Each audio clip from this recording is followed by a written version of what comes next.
Setelah panjang lebar apa yang saya sampaikan barusan, maka sengaja itu saya sampaikan di bagian pertama agar kita keluar dari sini makin mantap bahwa kita bukan ngerjain bid'ah, bukan. Bahwa kita tidak musyrik, tidak. Bahwa kita melakukan ini punya dalil baik dari Al-Qur'anul Karim maupun sunnah hadis Nabi kita Sayyiduna Muhammad sallallahu alaihi wasallam. Karena kalau kita berbuat sesuatu dengan tahu dalil, hati kita lebih mantap, mutmain, tenang, sehingga kita tidak ragu-ragu lagi dengan apa yang kita lakukan. Insya Allah. Nah, saya ingin nasihati kepada mereka di luar sana yang selama ini mengatakan maulid bid'ah, Isra Mi'raj bid'ah, tahlil bid'ah, semuanya dolalah, semuanya sesat, semuanya masuk neraka. Ittaqullah. Mereka wajib untuk takut bertakwa kepada Allah. Jaga lisan mereka. Jangan sembarangan mereka membid'ahkan, mengkafir-kafirkan saudara muslim mereka. Sudah. Masya Allah. Haul bid'ah, bid'ah sesat, sesat masuk neraka. Jadi kita semua yang hadir di sini masuk neraka semua. Yang ngomong begitu kayak dia yang megang kunci surga, sudah. Jadi dia nggak kasih kita masuk surga. Jangan dong. Katanya mau bersatu sama kita. Katanya mau berjuang bersama. Katanya mau menegakkan syariat Islam. Katanya kita ingin tegakkan, yaitu bagaimana hukum Islam berjalan. Kalau betul itu kita mau lakukan, jaga lisan kita daripada pernyataan-pernyataan yang bisa menimbulkan perpecahan di antara kita. Betul? Betul? Baik, saya tidak mau panjang lebar menanggapi itu semua, saudara. Cuma saya mau kasih tahu, tugas kita ini berat, PR kita banyak, musuh kita besar, kuat. Kondisi umat Islam ini memprihatinkan. Kita sedang dipojokkan, kita diidentikan dengan teroris. Pondok-pondok pesantren dihinakan, kiai-kiai sengaja dipinggirkan. Ini PR kita semua. Kenapa kita mesti ribut? Hanya persoalan khilafiyah. Ribut soal khilafiyah, saudara. Oh, sholawat itu boleh pakai Sayyidina atau tidak? Oh, niat itu boleh dilafazkan atau tidak? Oh, kalau tahiyat itu tangannya lurus apa godek-godek? Ribut lagi, saudara. Inna lillahi wa inna ilaihi raji'un. Alhamdulillah, selama ini dari kalangan Ahlus Sunnah wal Jamaah, wabil khusus Nahdlatul Ulama, kita nggak pernah nyerang orang duluan, betul? Kita nggak pernah maki-maki orang duluan, betul? Kita nggak pernah usil dengan pendapat orang lain, betul? Tetapi apa boleh buat? Kalau kita diserang terus, kita wajib untuk menjelaskan, kita wajib untuk membela akidah, membela syariat, dan membela ajaran agama yang kita yakini, betul? Nah, tapi saudara, sungguh pun begitu, saya tetap mengajak seluruh Ahlus Sunnah agar tetap bisa menahan diri. Yuk mari kita kuatkan nalar kita, bekali diri kita dengan ilmu yang manfaat, upayakan bagaimana kita mampu untuk menjawab setiap pertanyaan dan serangan serta hujatan mereka, saudara. Kalau itu kita miliki, insya Allah kita akan lebih mudah untuk menahan emosi, lebih mudah untuk menahan diri, tidak gampang terpancing, sehingga membuat kita menjadi terpecah belah. Mudah-mudahan Allah menyelamatkan kita semua. Amin ya rabbal alamin. Dan saya ingin ingatkan Pak Bu ya, NU itu merupakan organisasi Islam Ahlus Sunnah wal Jamaah terbesar, bukan saja di Indonesia, tapi di seluruh dunia, saudara. Tidak ada satupun organisasi Islam di atas muka bumi ini sebesar NU, yang anggotanya puluhan juta, di atas 50 juta, luar biasa. Karenanya NU ini menjadi aset penting bagi umat Islam. Karena itu pohon semakin tinggi, angin semakin kencang, NU semakin besar, godaannya semakin banyak, saudara. Karena itu, kalau ada yang ingin menguasai umat Islam di Indonesia, kuasai NU-nya. Kalau ada yang ingin menguasai, yaitu gerakan Islam di Indonesia, kuasai NU-nya. Karena itu NU diminati oleh semua pihak, saudara. Bukan hanya oleh Ahlus Sunnah, bukan. Yang bukan Ahlus Sunnah pun akan siap masuk menyusup ke dalam NU, saudara. Kenapa? Karena mereka ingin manfaatkan NU, mereka ingin ambil keuntungan dari NU, mereka menginginkan kepentingan mereka bisa tercapai dengan memanfaatkan NU. Betul. Allahu Akbar. Makanya NU mesti waspada, hati-hati, dan kita semua wajib untuk menjaga bersama, saudara. Wajib. Buktinya nggak usah jauh-jauh.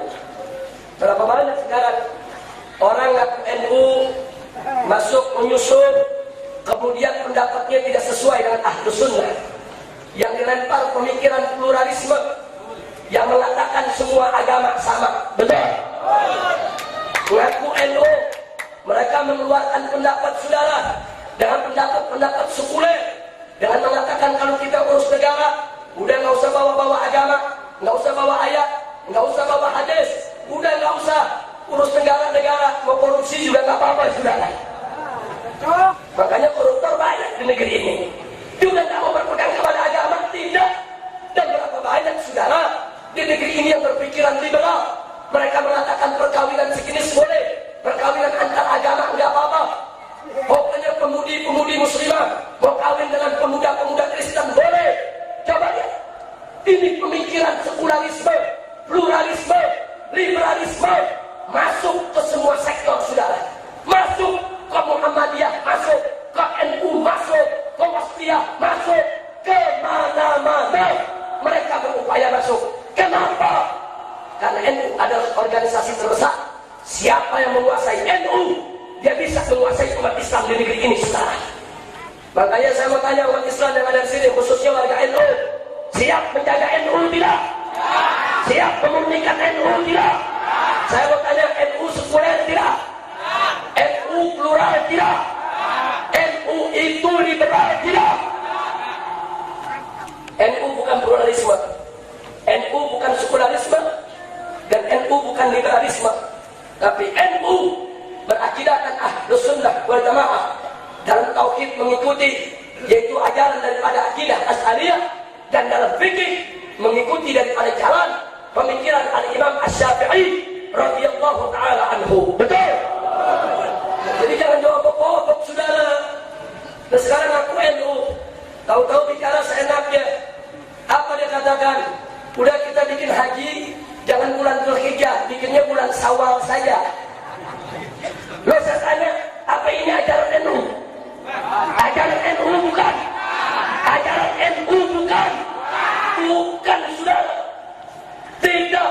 NU Ahlus Sunnah wal Jamaah murni merupakan Ahlus Sunnah, berakidahkan Asy'ari, bermadhabkan Syafi'i, mengikuti thariqah Ghazali, dan seterusnya, saudara. Jadi jangan coba-coba NU dibawa ke sekuler, NU dibawa ke liberal, NU dibawa ke pluralis. Sudahlah. Kenapa saya harus peduli? Habib, kok bicara soal NU? Habib kan bukan pengurus NU, kan begitu?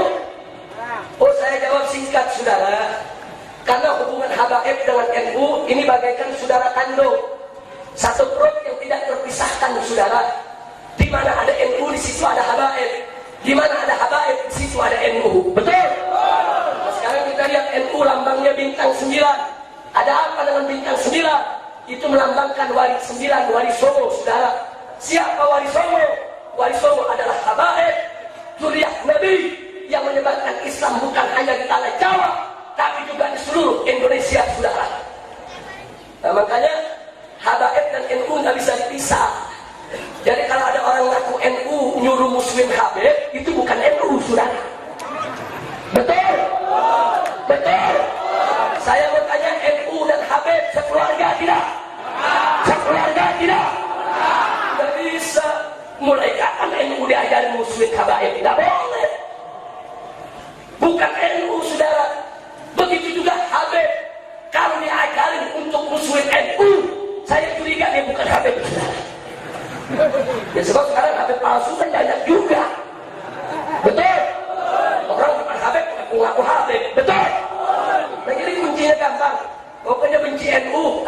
ini mesti curiga, bukan Habib ini.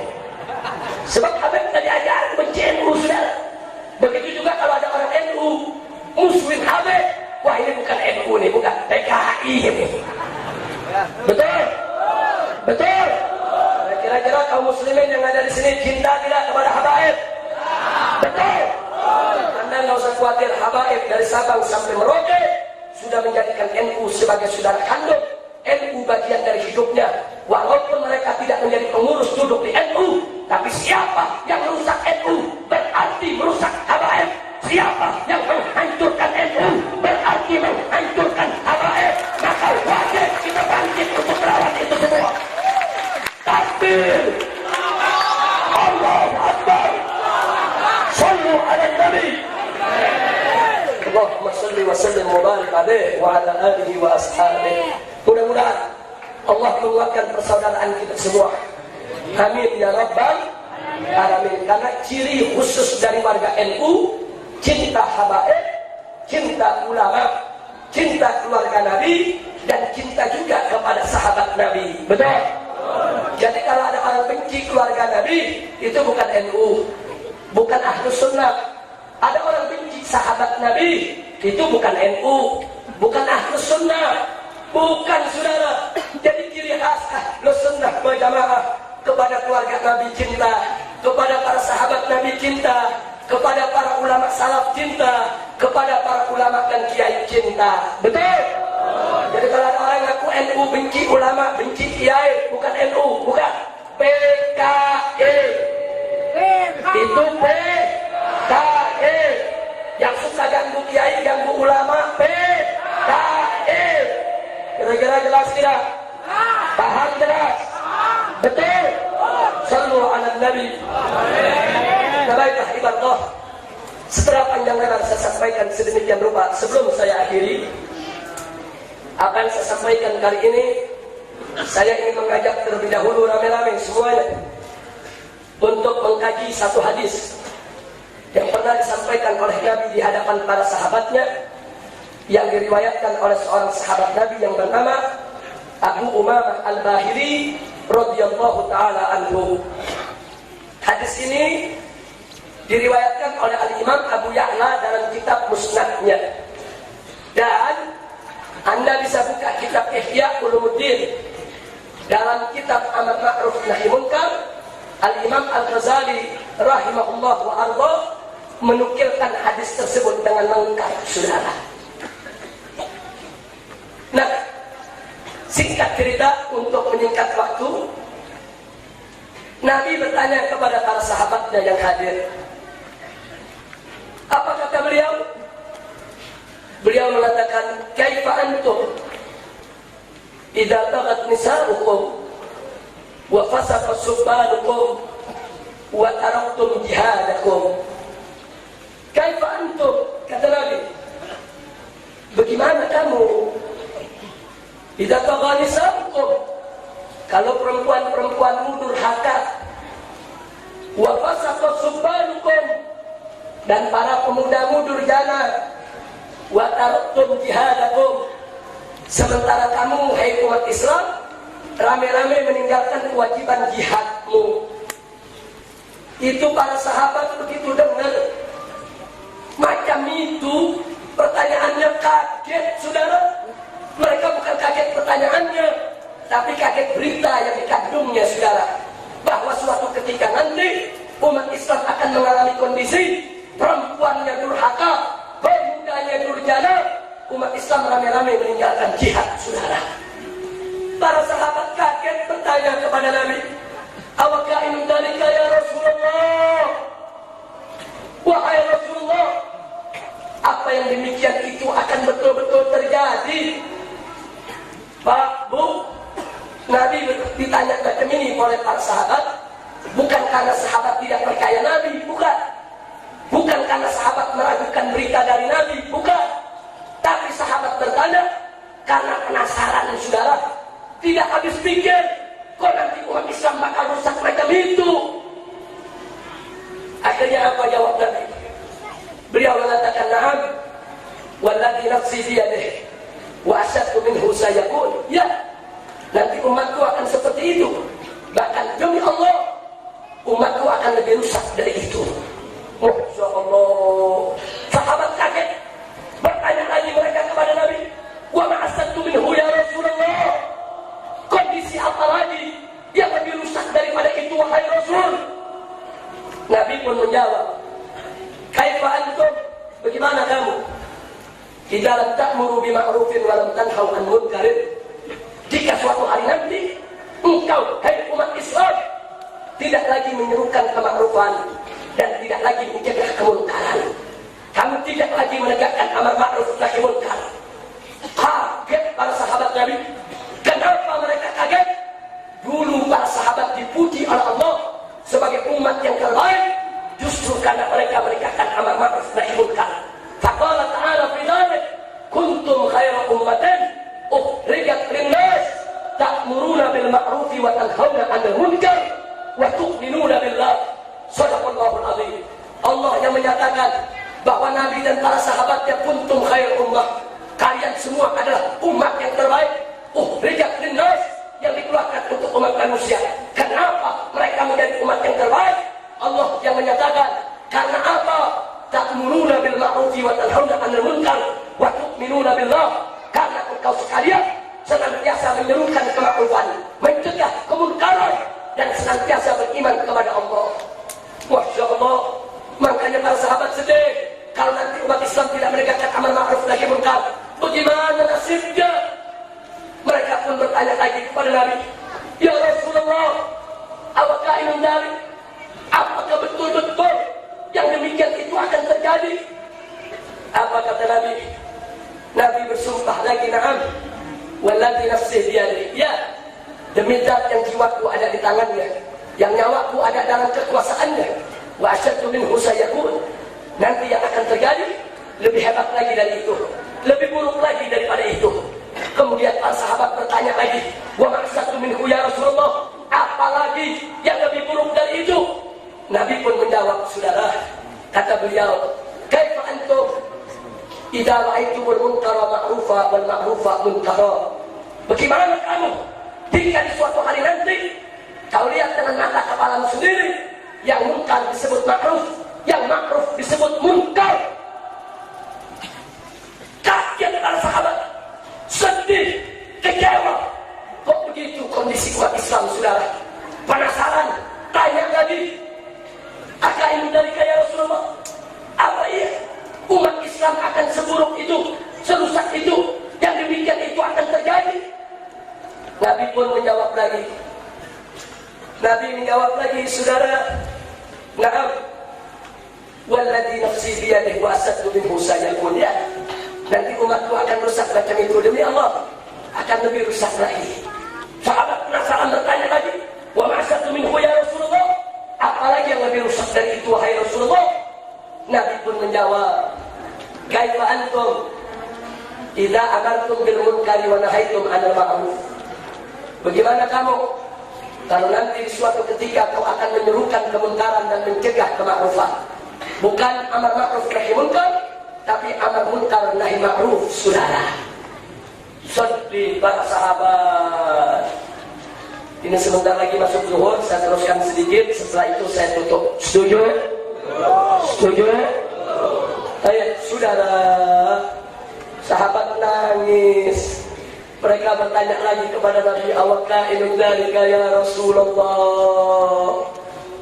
Apa iya umat Islam akan seperti itu wahai Rasulullah?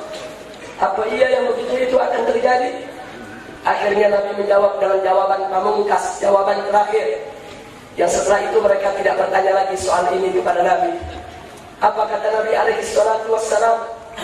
Na'am, ya, walladzi nafsi biyadihi, demi zat yang jiwaku ada dalam tangannya, dalam kekuasaannya, wa asaddu minhu sayakun, nanti yang lebih rusak, lebih parah dari itu akan terjadi menimpa aku punya umat.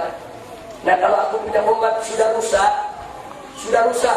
perempuannya durhaka, pemudanya durjana, jihad ditinggal, amar ma'ruf nahi munkar tidak ditegakkan, yang munkar disebut ma'ruf, yang ma'ruf disebut munkar, bahkan akhirnya amar ma'ruf nahi munkar berubah menjadi amar munkar nahi ma'ruf. Dan apa yang terjadi? Fayaqulullah subhanahu wa ta'ala, kata Nabi, maka Allah pun berfirman. Apa kata Allah? Apa kata Allah kalau kondisi sudah begitu?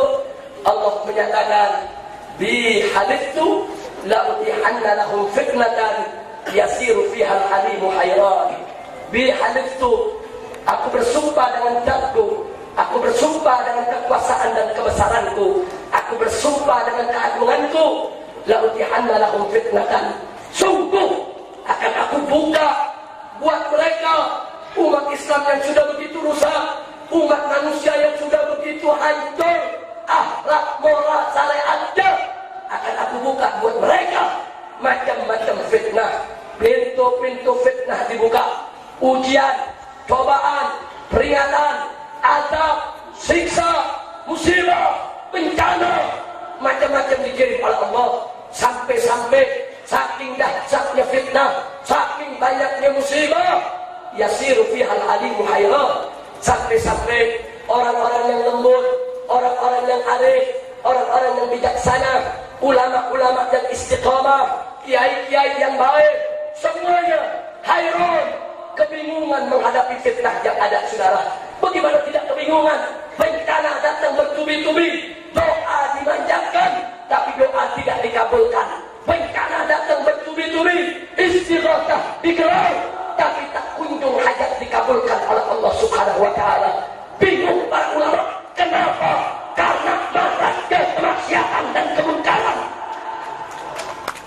Ya Allah, saya nggak membahas satu persatu, saudara. Yang jelas, Nabi dalam hadis ini membahas 5 keadaan. Pertama, umat Islam akan mengalami perempuan rusak, pemuda rusak. Umat Islam rame-rame meninggalkan jihad. Saat ini sudah terjadi, saudara. Berapa banyak perempuan kita yang menjual diri? Berapa banyak perempuan kita yang tidak lagi menutup aurat? Berapa banyak perempuan kita yang selingkuh padahal dia punya suami? Berapa banyak perempuan kita yang meninggalkan tanggung jawab memelihara anak-anak dan saudara? Pemuda, nggak usah cerita lagi. Saya mau kasih wasiat amanah kepada umat Islam yang ada di sini, Pak, Bu, tolong waspada dengan televisi yang ada di rumah. Itu bukan film barat saja, bahkan film-film Indonesia, sinetron sekalipun, anak-anak kita diajar durhaka kepada orang tua, saudara. Lihat di film-film itu, bagaimana seorang anak seenaknya membentak orang tua, meloncat kepada orang tua, maki-maki orang tua, ngusir orang tua, tidak mengakui orang tua, menganiaya orang tua, biadab. Jadi kalau sekarang banyak anak muda durhaka kepada orang tua, karena mereka belajar dari TV-TV yang mengajarkan untuk kurang ajar kepada orang tua.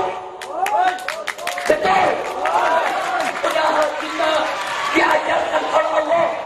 Allah yang menyatakan dalam Al-Quran bagaimana seharusnya kita kepada orang tua. Bagaimana? Fala taqul lahum uff.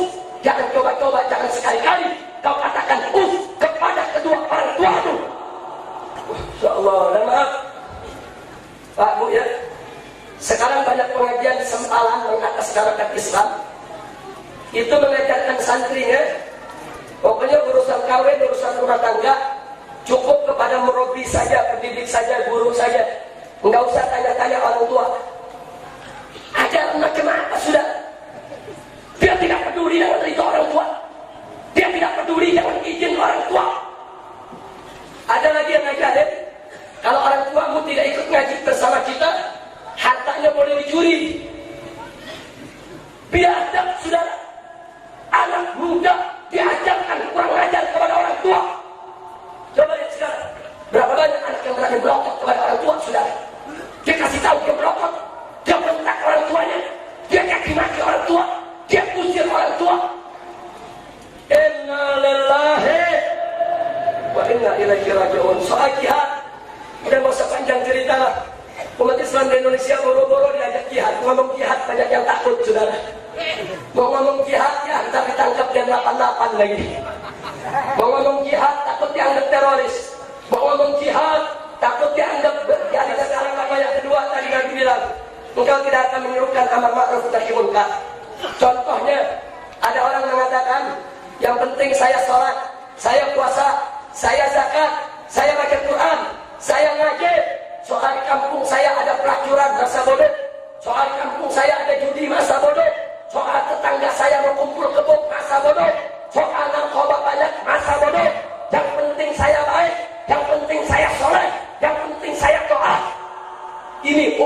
ananiyah, umat yang tidak peduli dengan lingkungan yang dikotori oleh manusia. Sudah.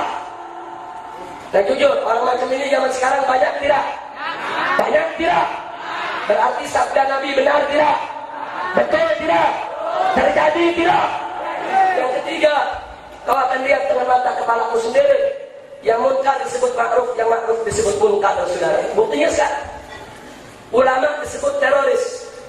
Ulama itu kemakrufan, berjuang untuk kemakrufan. Disebut teroris dalam istilah yang munkar. Sedangkan pelacur dikasih julukan bagus betul, kupu-kupu malam. Giliran ulama teroris, pelacur, kupu-kupu malam. Kan kurang ajar itu, sudah. Pesantren diduga sebagai seorang teroris, diperiksa, diawasi, dirazia. Lah kok diskotik tidak diawasi ya? Lah kok diskotik dibiarkan ya? Oh, giliran Habib mau ceramah, ada oknum nanya sama panitia, mau bikin acara apa? Maulid. Ngundang siapa? Habib Rizik, jangan, teroris itu. Astagfirullahaladzim. Giliran Habib mau ceramah dibilang provokator lah. Giliran Inul mau goyang ngebor dikawal. Coba lihat saudara, yang Habib mau ceramah dilarang-larang, Inul dikawal, nguing. Udah gitu tegap-tegap lagi pasukannya, Coba lihat. Ini dia, yang munkar disebut ma'ruf, yang ma'ruf disebut munkar. Kami protes. Oh, ada artis foto bukil telanjang bulat tanpa pakaian.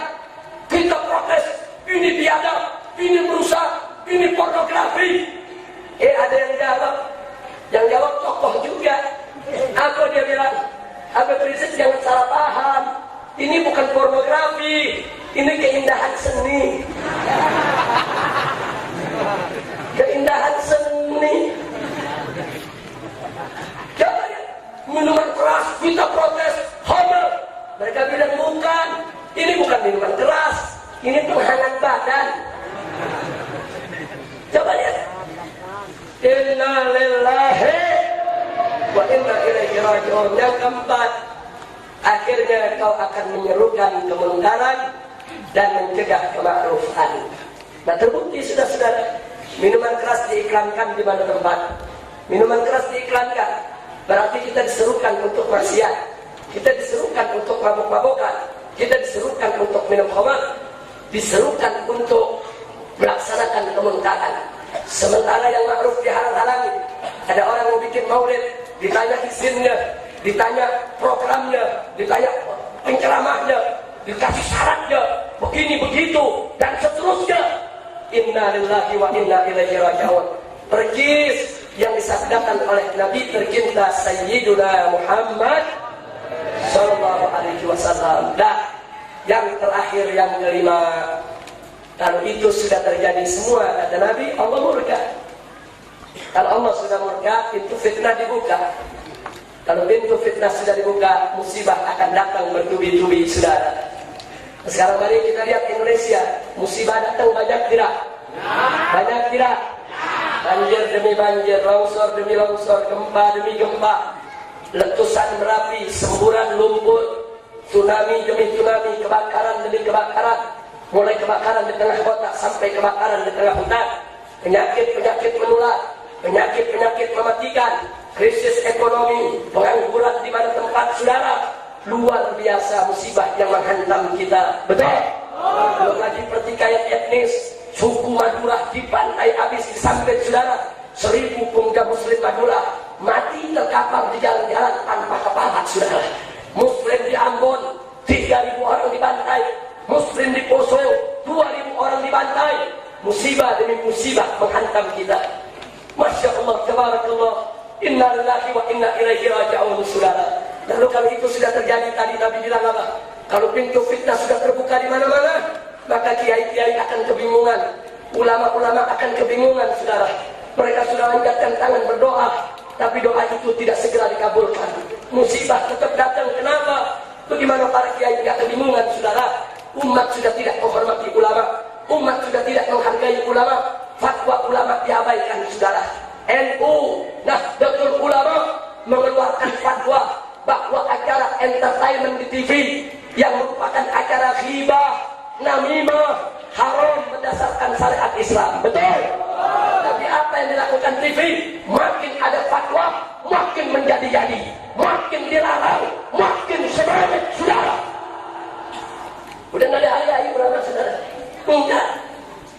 Nah, kalau udah begitu, musibah datang bertubi-tubi, saudara. Baik, saya mau bertanya, ternyata sabda Nabi benar tidak? Musibah datang bertubi-tubi tidak? Nah, kenapa? Karena maksiat banyak di Indonesia. Maksiat, jujur jawab semua yang hadir sini, maksiat di Indonesia banyak tidak? Korupsi, judi. Jawab yang keempat, yang nggak jawab patut diduga sebagai bandar. Rame-rame di Indonesia maksiat banyak tidak? Di Indonesia maksiat banyak tidak? Korupsi, ekstasi, pornografi, porno aksi, judi, racuran, perselingkuhan, jalan maksiat, aliran sesat. Itulah Indonesia.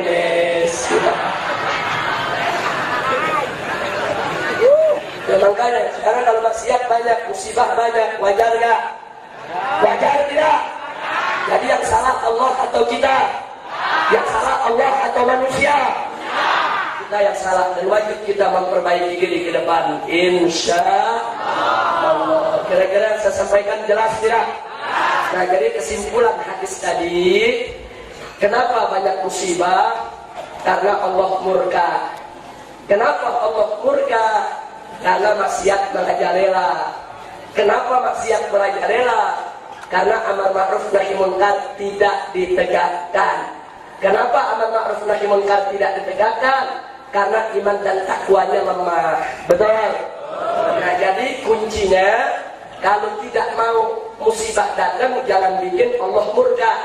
Kalau tidak mau Allah murka, jangan biarkan maksiat merajalela.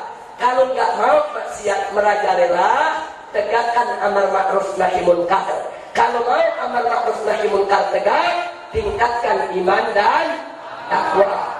Kalau iman takwanya kuat, amar ma'ruf nahi munkar ditegakkan. Kalau amar ma'ruf nahi munkar ditegakkan, maksiat tidak merajalela. Kalau maksiat tidak merajalela, Allah tidak murka. Kalau Allah tidak murka, maka musibah tidak akan datang, bahkan rahmat dan keberkahan yang akan dilimpahkan. Betul? Maka itu saya mau tanya yang hadir sini, siap meningkatkan iman dan takwa? Siap meningkatkan iman dan takwa? Siap meningkatkan iman dan takwa? Betul? Alhamdulillah. Orang Pasuruan sholat ya? Sholat ya? Hanya jawab 5 orang. Kadang-kadang maulid rajin sholat liwat. Orang Pasuruan sholat ya? Jawab yang keempat, sholat ya? Semua sholat? Baik, jawab jujur. Orang Pasuruan yang nggak sholat banyak gak? Banyak. Harusnya ditanya orang Pasuruan sholat, sholat. Semua sholat, sholat. Yang nggak sholat banyak, banyak. Ya udah, saya punya kerabat cukup, tapi rasanya nggak lengkap kalau saya nggak kasih oleh-oleh sholat. Betul? Mau oleh-oleh sholat gak? Mau gak? Atau ceramahnya cukup sampai di sini?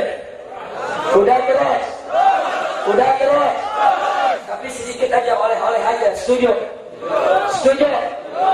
Ini buat dibawa pulang nih, saya punya oleh-oleh. Mau denger gak? Tadi ceramah udah bawa ayat, udah bawa riwayat. Betul? Nah, sekarang oleh-olehnya hikayat. Mau denger hikayat gak? Mau denger hikayat? Saya punya hikayat, judulnya Kebo. Judulnya Kebo. Tahu Kebo? Tahu. Jadi ceritanya ada 2 kebo. Satu kebo ibu, satu kebo anak. Ini anak baru dilahirkan ke dunia, belum ngerti dunia. Lagi disusuin oleh ibunya. Lagi enak-enak nyusu. Akhirnya apa? Dia dengar suara, Allahu Akbar, Allahu Akbar. kaget itu anak kebo, lompat saudara. Dia peluk ibunya. Bu, suara apaan tuh? Kata ibunya, tenang aja, itu suara azan. Oh, azan. Azan apa sih, Bu? Azan itu panggilan sholat. Sholat apa, Bu? Sholat itu tunduk patuh kepada Allah dengan cara-cara yang khusus. Ibunya pinter juga, tepuk ustazah kali ini. Nah kemudian si anak bilang, oh begitu. Jadi gak ada apa-apa, Bu, gak ada, aman, nyusul lagi. Begitu lagi anak-anak nyusul, dia lihat di jalanan ada bapak-bapak lewat, jalan bergegas cepat, pakai kain, pakai sorban, pakai biji. Nggak lama lagi ibu-ibu bawa sejadah, bawa mukena. Nggak lama lagi anak-anak puluhan lari-lari. Itu kain ditaruh di leher ya, Pak. Ini anak kebo kaget lagi, banyak anak lari, dia pikir ada kebakaran. Dia lompat, dia peluk, Bu, ada apa lagi tuh, Bu? Kata ibunya, tenang, itu manusia pada mau ke masjid. Oh, masjid apa sih, Bu? Masjid itu tempat sholat. Manusia mau ngapain di sana, Bu? Mau sholat, kan tadi ada adzan panggilan sholat. Oh begitu. Jadi manusia ke masjid mau sholat, Bu, ya? Iya. Udah. Terus si anak nanya, Bu, kok kita nggak ke masjid, Bu? Si ibu jawab, kan kita kebo.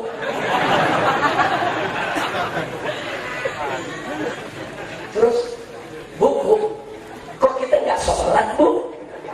Kan kita kebo. Oh, jadi kalau kebo nggak ke masjid nggak sholat, Bu? Enggak, kebo. Oh begitu. Ya udah. Oh jadi kebo enak juga, Bu, ya? Nggak ke masjid nggak sholat. Ya udah, nyusul lagi.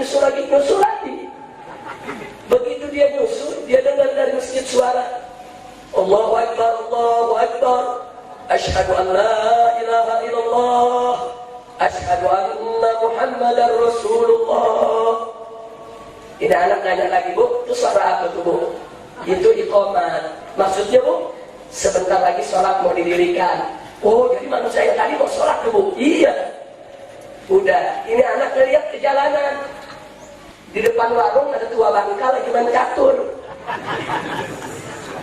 Di bawah tiang listrik ada anak muda lagi main kartu. Di kanan kiri banyak orang lagi seliweran jalan-jalan. Ada yang nongkrong. Nah, anak kebo nanya, Bu, tadi manusia kan ke masjid sholat, Bu, ya? Iya. Kita nggak ke masjid nggak sholat kan karena kita kebo, Bu, ya? Iya. Nah itu yang di jalanan siapa tuh, Bu? Nih itu jawab, oh itu mah kebo pala hitam. Kira-kira hikayatnya jelas gak? Jelas gak? Paham tidak? Apa kesimpulannya? Yang nggak sholat sama dengan jadi bapak nggak sholat bapak, ibu nggak sholat ibu. Jadi bapak-bapak pulang dari sini nanti ke rumah kalau mau cium istri, ingat ini istri atau kebo nih. Ingat, kalau dia nggak sholat ya ada Habib kebo, gue cium kebo. Begitu juga ibu-ibu, kalau punya suami nggak sholat dipeluk sama suami, itu sama juga dipeluk. Saya usul sama ibu-ibu yang di luar sana mendengarkan ceramah ini, kalau punya suami nggak sholat, siang ini jangan sediain nasi makannya, jangan sediain rumput. Kalau dia protes kenapa rumput, kata Habib di awal tadi yang nggak sholat. Setuju? Ayo sebagai penutup jawab yang kompak semua. Yang nggak sholat sama dengan jawab yang kompak, yang nggak jawab sama dengan yang tersinggung juga. Yang nggak sholat sama dengan bapak nggak sholat bapak, ibu nggak sholat ibu, RT nggak sholat RT, RW nggak sholat RW, lurah nggak sholat lurah, camat nggak sholat camat, bupati nggak sholat bupati, wali kota nggak sholat wali kota, gubernur nggak sholat gubernur, menteri nggak sholat menteri, polisi nggak sholat polisi, tentara nggak sholat tentara, presiden nggak sholat presiden, kiai nggak sholat kiai, Habib nggak sholat Habib.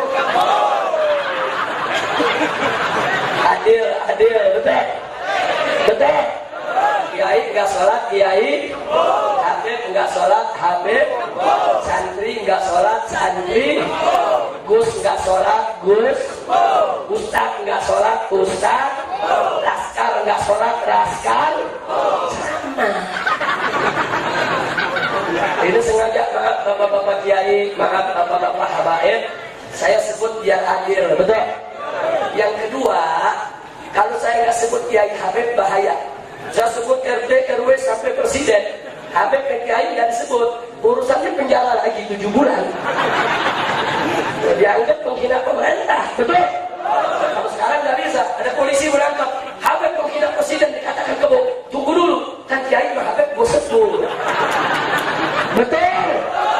Takbir! Allahu Akbar! Sallu ala Nabi! Itu saja yang saya mau sampaikan pada kesempatan ini. Akhirnya sebagai penutup kita baca surat Al-Fatihah.